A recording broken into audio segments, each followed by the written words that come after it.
I'm Bishop Darrell Watkins, and let's queer up politics. Lincoln Project co-founder Rick Wilson calls MAGA a rotting carcass. A prominent conservative strategist is making waves with a blistering critique of the MAGA movement. Rick Wilson, author, political consultant, and co-founder of the Lincoln Project, argues that the culture war has already been lost by Trump's base.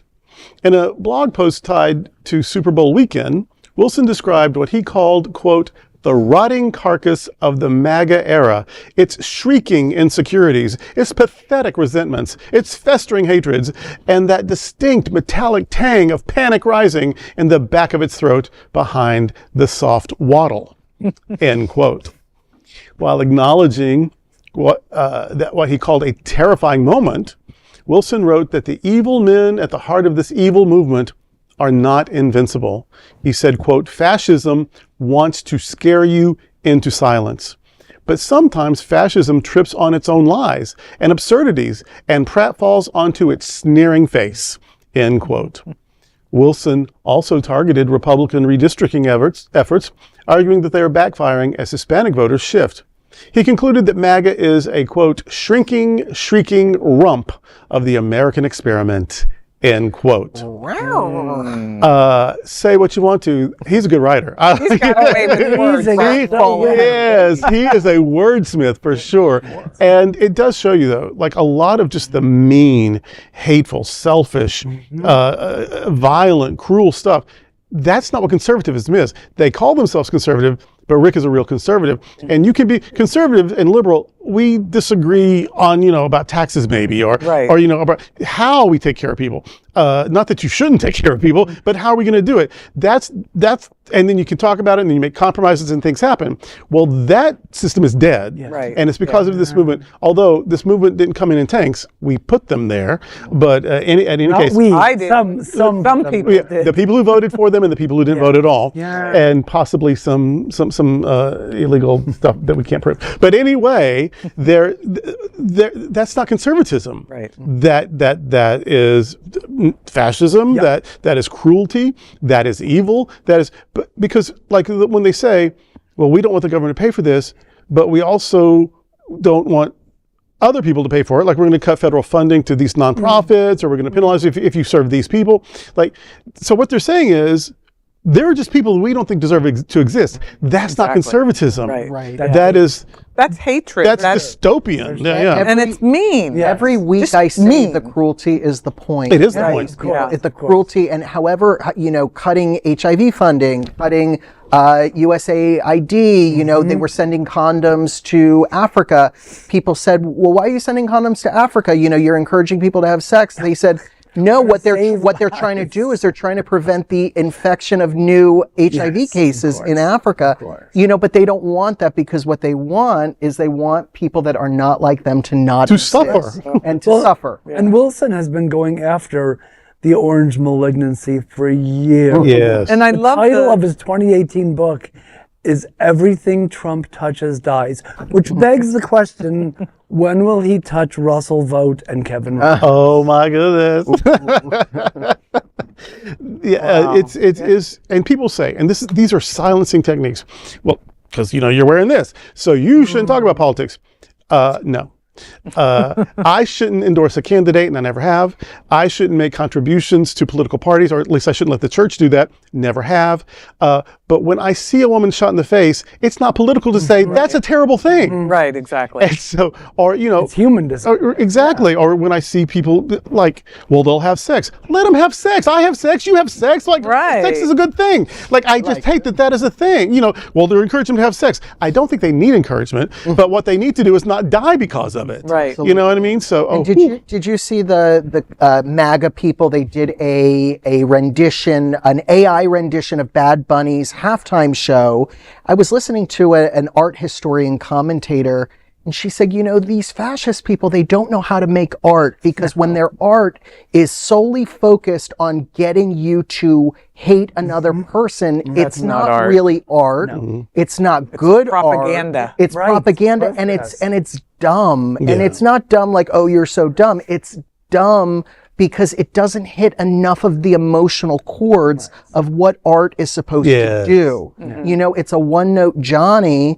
And when you're just, you know, doing something, you know, based on AI and you're trying to, you know, make fun of a nuanced cultural phenomenon that happened with Bad Bunny, and you're going to, I didn't even watch it. I just saw some like still images of it. It was such a one note of hate, and it was so, there was no nuance to it. And it's all about, you know, making the Obamas look as though they're, you know, with the monkey thing, and disgusting. just, you know, making political opponents look as though they're subhuman. This is what I wonder about, though, is because it's true about fascists, and it's true about fascists who don't call themselves fascists, and it's true of fundamentalists. They are allergic to joy. I don't know what it is. They are allergic to joy. They won't have it. They can't be around it. And I wonder why that is. But when they want to control people, they also try to extinguish their joy. So if I'm not happy, you're not going to be happy. Why should you get if Mama ain't happy, nobody's happy. I don't think they recognize that they're not happy. I think it's the way that they're systematically indoctrinated from the time that they're children in these mega churches, these evangelicals, these... I watch, one of my rabbit holes that I go down a lot is learning about different religions and cults and things. Don't, you know, when you can't sleep at night, it's quite interesting to learn about. Religion will help you relax. Yeah, religion will help you relax. You know, and I learn about these people, and the more that I see, they really do live in a black and white world, and I don't mean like it's right or wrong, although that's a part of it. It's really devoid of color. It's really devoid of joy. And that's why I do what I do. Because you could oppose religion, and fair enough, or you could just ignore religion, and again, fair enough. But you also need, we learned this when we turned AIDS around, it takes combination therapies to get things under control. And so you also need people offering a counter narrative within the field or whatever. Structure of religion. And so, like, my way isn't the only way, but my way helps the other ways help, you know, make things different. I think what he's talking about here is that he's the perfect example. There are so many conservatives, real Republicans, that it's plain as day to them. They may have voted for him even the second time. But now confuses me. But you know, now things are starting really to get worse. U.S. citizens are being dragged out of their home.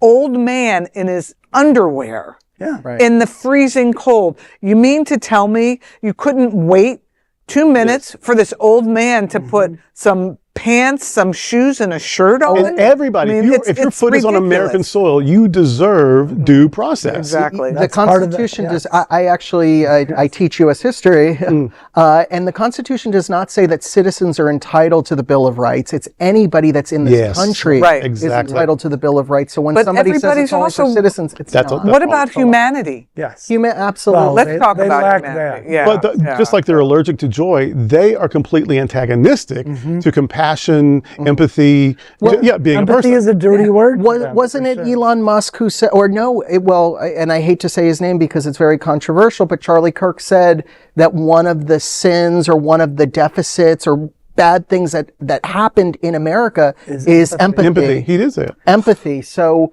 I think we should have more empathy in honor of Charlie Kirk because wherever he is now, he needs it. Right. Well, and I would like to at least convince myself that I am somewhat different than that. And so, I was sad that he was shot. I was too. I was also sad that people. I wasn't surprised. But I was also sad that then people wanted to canonize him when he had been a very mean person. It may have been performative, but it had the same impact in any case. Right. Absolutely. Absolutely. And I feel that nobody deserves, I just want to be very clear about this. No one.